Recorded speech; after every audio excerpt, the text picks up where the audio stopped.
Hello, this is Fear Dragon, and welcome to Breaking Out, the show about North American StarCraft 2 players.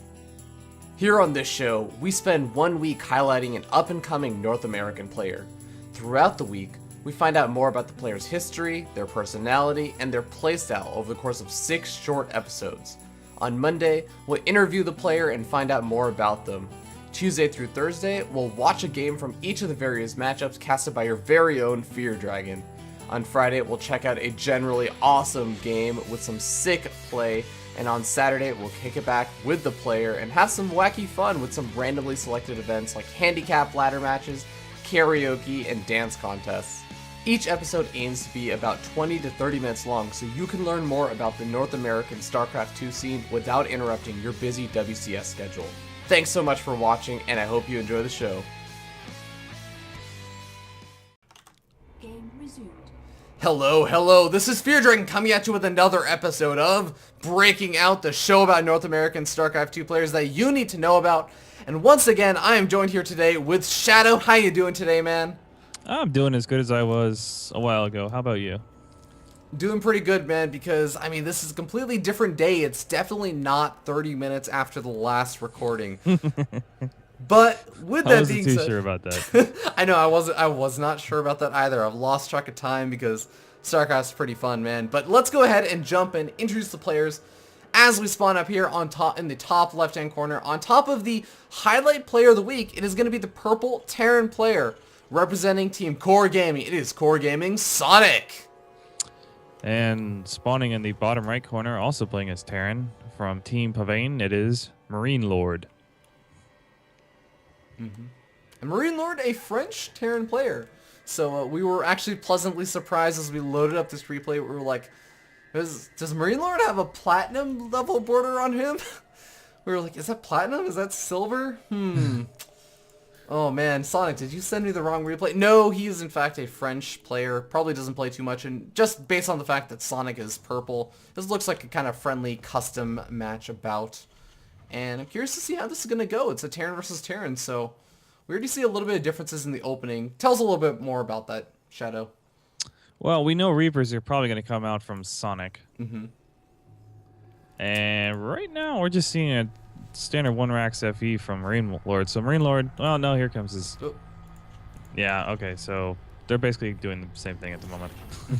Does the time that they take their gas make a huge difference? I mean, do we have potential for a reactor to be thrown down or something, or a factory immediately afterwards for Sonic? Some might argue that the 10 or 20 seconds might make a difference if everything plays out perfectly, but in general, no. Okay. Not really. Okay, that's fair. Now, we do actually have a factory is plopped out, and Sonic gonna be able to get that out very, very quickly, but, I mean, Marine Lord sees his factory, and his SCV So it's 1-1-1 then. Ooh, wow, Sonic actually got out of there with the SCV kill. I actually thought that Sonic was going to lose that SCV building the factory. That'd be pretty funny. But yeah, what is exactly Marine Lord doing then? I mean, we don't actually see the Reaper coming out. We in fact see a reactor plopping out. So, is there a really, really big difference coming out from these two players? Well, yeah, I think Sonic was going to go 1-1-1. I don't see the... Okay, yeah, there's the SCV. And I think Marine Lord is just going to go Reactor Reaper. Ooh, I mean, this is going to be a really, really weird situation as the starport's now coming up for Sonic. And you have to remember, Marine Lord, he saw the factory being plopped down, but I don't know, is that an entirely a huge tell to just say, like, oh, my opponent is clearly going for 1-1-1, and now all I have to do is prepare against it? Okay, so he's going, Marine Lord is going Reactor Marines. Which, I'm not really sure how effective it's going to be, because 1-1-1, you're going to have mobility. I mean, you're either going to be going for a drop or you're going to be going for a Banshee. Yeah, and I mean, based on the fact that there's a tech lab over there, I'm feeling like this is probably going to be Banshee. Yeah, he does pick it up, give it to that starport. Unfortunately, I do believe Medivacs have an upgrade that never gets researched in that tech lab, but Cloak is going to be the upgrade of choice for Sonic, and this could be pretty deadly, man. Yeah, it could be. I don't see... Yeah, there's no engineering bay yet. The starport is finally done. So, you know what? I don't. There's really not a huge difference. Obviously, Sonic is going for the aggression with the Cloak Banshee, but a Marine Lord is following up with what is generally considered standard play.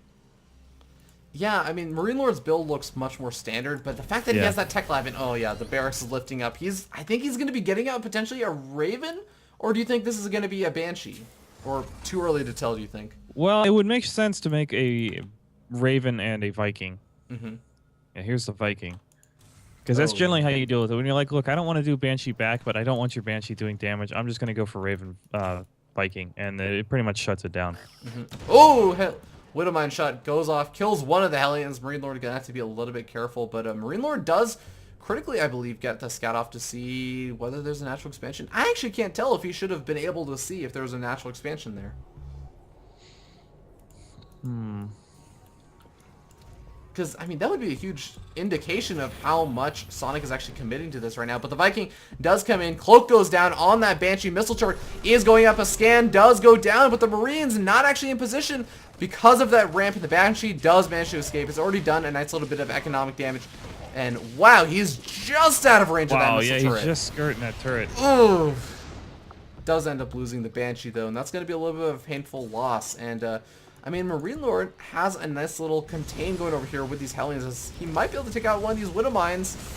But, losing some of those Hellions. He needs every single unit for this defense. I mean, he's committed to a natural expansion. Whereas, I mean, Sonic is clearly going balls to the wall aggression right now. Oh, yeah, this is definitely... He's almost all in at this point. I know he's got a second CC. But, I mean, he's just now turning it into an orbital at 8 minutes. Yeah, this is going to be a bit of a difficult defense, though. Marine Lord has lost a lot of those units right now, and, I mean, if you take a look at the unit counting station, 4 Marines out of the map for Marine Lord. A Viking going to be the main critical defense, but auto turret does go down. He's going to be able to actually pick away at some of those Marines, and the SCVs do manage to finally take it out. Has Sonic actually been pushed back right now? Ooh. I'm not sure he has. Oh man, actually that Raven has a lot of energy as he throws down an auto turret, but a Raven from Marine Lord does actually throw down his own auto turret. Does get taken out though, as Sonic just has way too many Marines, and oh man, with the siege tank coming in, yeah, this is critical now. Once that tank is in place, there's absolutely no way to break it out of position and without a tremendous investment. Oh god, the Raven though, the Raven from Sonic does end up falling, unfortunately. A Banshee also going to be falling. Oh no, Sonic losing control of his units momentarily. But now with the siege tank, does get sieged up, as you mentioned before. And this is just going to spell disaster right now. So many SCVs going down. The Raven could end up falling as well. But the Hellions actually getting into a good position on top of the siege tank, maybe? No. No, they're not getting that tank. Oh man, I mean, Hellions... They're nice, but they just don't do a lot of damage to those siege tanks, and this command center is going to have to get lifted up very, very soon by Marine Lord. Marine Lord just trying to buy time with it, but he needs to get up a critical number of units to somehow defend this. And that command center is getting too low. It's getting really low. Oh my god, Shadow. Yeah. Oh, Shadow, did he make a critical blunder right now? Marine Lord could end up losing that command center, but here we go. SCV is coming down the line, trying to repair. That Viking over there also trying to tank up some of those shots, and right now the command center is still alive. The Marines are going to get taken out. That means no more damage can be done to that command center, but a third tank comes in alongside 2 Marines. I think that the damage has been pretty critical right now, as Marine Lord has dropped down 12 SCVs, and this could be the killing blow right now, Shadow. Oh, it's definitely, he's dead. There's 3 tanks sieged down here on the low ground. And, I mean, a barracks with just a tech lab, a second barracks in the background. Oh man, that command center is going to be going down in just a second. GG gets called, and it looks like the game pauses, and we will not get the chance to see that glorious CC burn down in ashes. But, Shadow, what are your thoughts about that game? Well,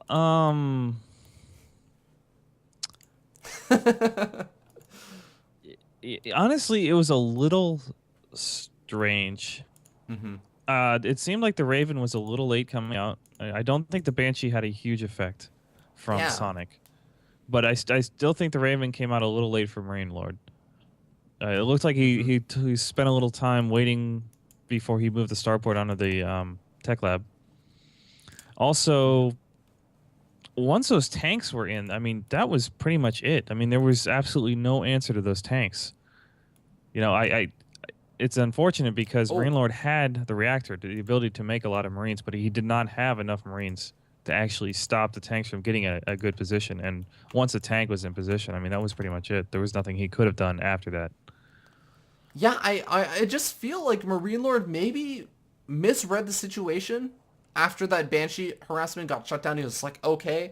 As you can see, I mean, there's a third command center over there in the main base, and I'm sure that has taken away from his production facilities. I mean, having some Hmm. extra Marines over here, if you can imagine if with those 400 minerals he'd thrown down two barracks a little bit earlier on and produced a handful more Marines, he could have actually maybe turned that around. But I mean, Sonic definitely had a really, really good play in this game and was able to come out with a lot of aggression and just make it work. And yeah, I don't know. I don't actually even know if he shut down a lot of map vision or what, but he definitely made it work and ended up coming out ahead in this game. Yeah, indeed he did.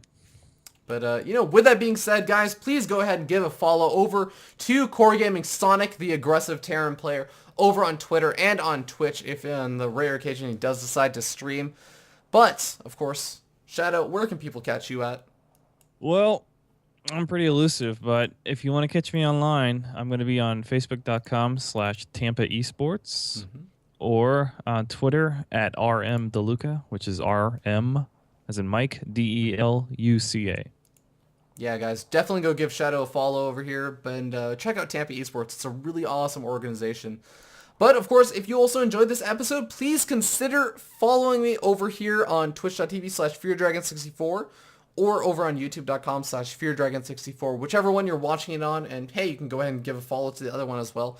But, guys, right now, we've been waiting. And I may have changed my mind and played the video, the trailer for this before the actual episode. But just in case I haven't, we have a really, really big announcement coming up, so don't go anywhere right now. We're going to be doing a really awesome, or showing you guys a really awesome trailer for an upcoming thing that's going to be going on. We're actually not going to have breaking out for the next couple of weeks because we're going to be doing something totally different. So guys, please enjoy this trailer that's been put together about the big announcement that I have been hinting at for a while.